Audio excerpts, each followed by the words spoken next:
In most defensive gun uses that we see, the mere presence of a firearm ends the threat. Hi everyone, it's John with today's active self-protection lesson out of Indianapolis, Indiana. Here we're going to see an attempted armed robbery that gets aborted before it even begins. And it's going to teach us some important lessons about maintaining awareness as a firearms carrier, about keeping your firearm on you and using it effectively to stop the threat and no more. Just another day at the cell phone store here, and this guy's just closing up shop. If you go read the news story that's curated on my website, there have been a rash of armed robberies of cell phone stores in the Indianapolis area. And this guy sees these guys walking in, and you can see them here. They're wearing masks. It's hard to see. You got to get that in the news story. So he pulls a gun and shows it to them, and they nope right out of there. They decide to do something else, and our manager decides he doesn't want to follow him. And this one is over just that fast. He decides to keep the gun, not shoot anybody, and life's good. Let's go back and learn some lessons here. Comes at you fast. There are always 8 lessons on our website, link in the description.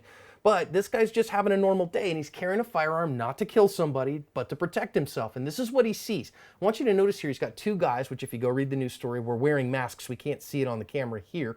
But you can see on the right that what looks like a wrench in that guy's hand, and I'm showing you that right here. So he sees that and pulls his firearm. Now that's a good time to pull a firearm when you have an imminent, potentially deadly threat or a threat of grievous bodily harm, which guys in masks coming into your store right before closing with with arms and stuff like that. Yes, that's a great time to pull a firearm. Now, from a training perspective, he's got that gun way out to the side of him. Things go a little squirrely when the adrenaline kicks in, so make sure your training is great. Now, he shows him the gun here, and he's using the gun then in a brandishing manner, saying, hey, I will defend myself. And I don't think that's necessarily legally wrong, but it's not always a great idea. If you got to have that gun, that takes you some time. I would get that gun driven out there and use your voice to get those guys to go away. But it was very effective. As soon as they saw that, they're like, nope, this guy's not a victim, and they left. And so then he chose not to follow them, and that was a great decision. So he drew his firearm at the right time in response to an imminent deadly threat. He used it effectively to drive that threat off, and then he stopped and didn't pursue. Excellent work there